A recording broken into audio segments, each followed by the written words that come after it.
യഹൂദിയായിലെ ഒരു ഗ്രാമത്തിൽ ഒരു ധനുമാസത്തിൻ കുളിരും രാവിൽ രാപ്പാർത്തിരുന്നു രാജപാലകർ. ദേവനാഥൻ കേട്ടു ആമോദരായി. വർണ്ണരാജികൾ വിടരും വാനിൽ, വെള്ളിമേഘങ്ങൾ ഒഴുകും രാവിൽ. താരക രാജകുമാരിയോടൊത്തന്നു തിങ്കൾ കലപാടി ഗ്ലോറിയ.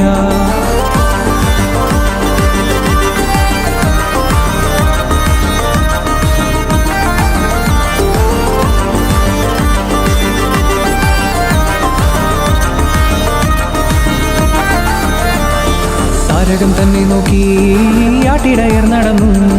തേജസ് മുന്നിൽ കണ്ടു, അവർ ബത്ലഹേം തന്നിൽ വന്നു. തേജസ് മുന്നിൽ കണ്ടു, അവർ ബത്ലഹേം തന്നിൽ വന്നു. രാജാതിരാജൻ